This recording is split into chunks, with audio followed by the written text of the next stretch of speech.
A rider appears on the steppe, cutting through dust and distance like a rumor made real. The camp expects another messenger, another soldier, another man. Instead, they see a woman, royal by blood, dangerous by reputation, arriving with the kind of confidence that usually belongs to conquerors. Her name, in the sources that survived, is Khutulun. She was the daughter of Kaidu, a powerful Mongol ruler in Central Asia and a rival of Kublai Khan, the Yuan emperor in China.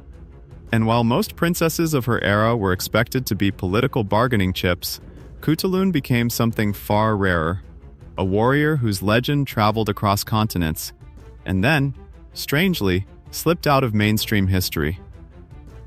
A princess born into a fractured empire. By the time Khutulun was born around the mid-13th century, often placed around 1260, the Mongol world was no longer one unified force. After the explosive expansion under Genghis Khan and his successors, the empire splintered into competing khanates, each ruled by branches of the ruling family. Kaidu, Khutulun's father, belonged to the Gedade line and spent years locked in political and military struggle against Kublai Khan's claim to supreme authority. This wasn't just a family argument, it shaped the entire balance of power in Asia. In such a world, alliances were made and broken quickly, and royal marriages weren't romance, they were strategy. Khutulun grew up in the middle of that pressure cooker, a ruling family surrounded by enemies, rivals, and ambitious relatives, where strength wasn't a virtue. It was survival. Training like a son, fighting like a legend. What made Khutulun unusual wasn't simply that she fought. Mongol women could have significant responsibilities, and elite women sometimes rode and used weapons. What made her story stand out is the scale. Multiple medieval accounts describe her as exceptionally strong and capable in combat training, especially wrestling, and later as a figure who rode with armies and took part in campaigns. Wrestling mattered deeply in Mongol culture. It wasn't a game, it was a public measurement of physical dominance and honor, something men built reputations on. And Khutulun wasn't just participating, she was beating people who were supposed to be unbeatable. Even in the versions where storytellers clearly add drama, the consistent core is the same. She had the skill to humiliate elite men in the most respected test of strength her society had. The marriage offer that turned men into losers, literally. Suitors came, as they always did for daughters of rulers. Princes, nobles, and ambitious warriors arrived wanting marriage, status, and proximity to power. Most expected the usual process: negotiations, gifts, political discussion. Khutulun flipped the table. According to famous accounts, including Marco Polo, she declared she would marry only the man who could defeat her in wrestling, and any man who lost would owe her horses. In some tellings, the price is 10 horses per challenger. In others, the number varies, but the point stays sharp. She turned the marriage market into a tournament, and she made the entry fee painful. Horses weren't symbolic. Horses were wealth, logistics, and power. So every match wasn't just sport, it was a public statement. I'm not a piece on your chessboard. If you want me, you face me. And then she kept winning. One popular claim says she accumulated thousands of horses from defeated suitors, sometimes quoted as 10,000, a number repeated often in retellings, though it's difficult to verify precisely from surviving evidence. What matters is what the number represents. Her victories were so numerous that later writers treated them like a mountain of wealth. The part people love, and the part that made her dangerous. It's easy to read Khutulun as a warrior princess story and stop there. But her legend wasn't just inspiring, it was politically threatening. Because if you defeat elite men publicly, again and again, you don't just build fame, you build leverage. A woman who can embarrass princes in front of crowds is not easy to control through tradition. And a woman who stacks wealth and horses, one of the most valuable resources in her world, is quietly building independence. And that independence mattered even more, because Khutulun wasn't just a sports legend. Sources also describe her riding on campaigns and being recognized for a particular battlefield style, charging into enemy ranks and taking captives with startling boldness, an image repeated in modern historical writing that draws from medieval descriptions of her. War with Kublai's world, and Khutulun in the middle of it, Kaidu's long contest with Kublai Khan shaped the later part of Khutulun's life.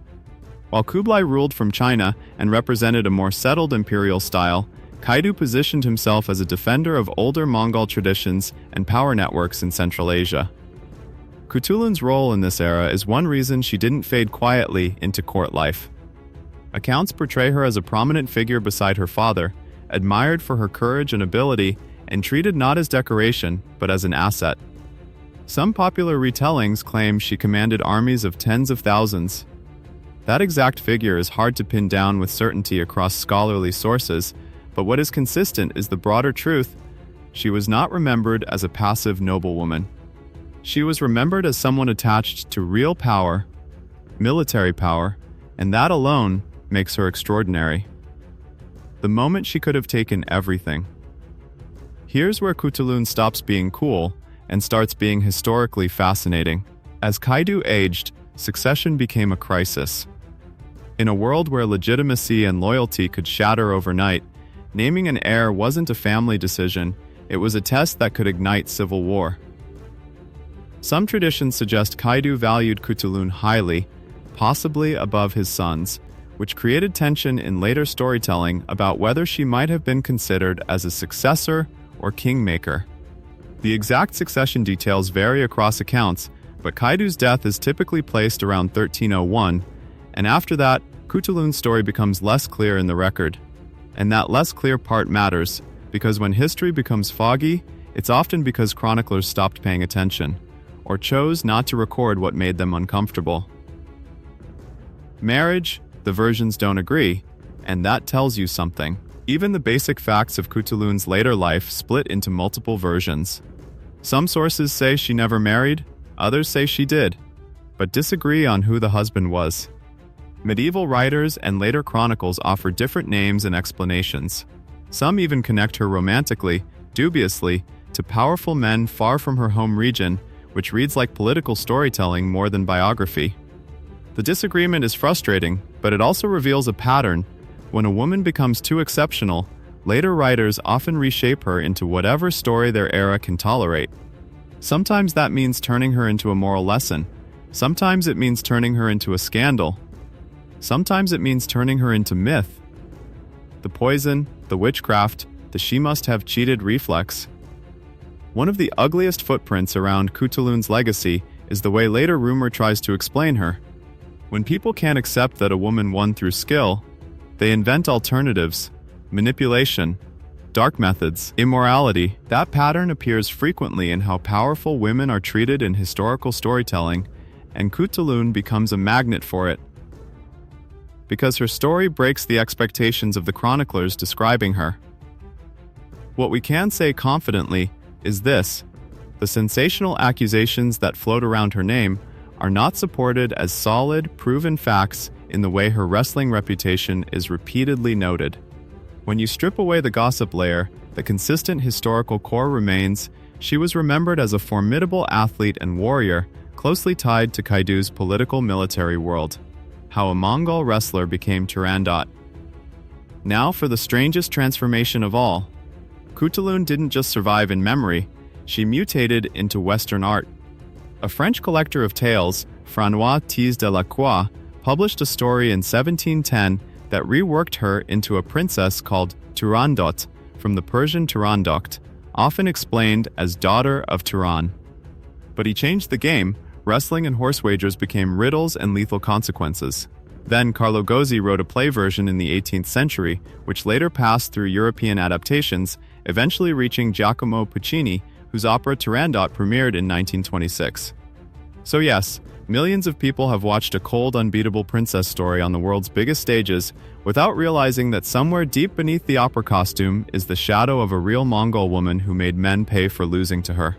If Khutulun's story surprised you, hit the like button, because legends this powerful shouldn't stay buried.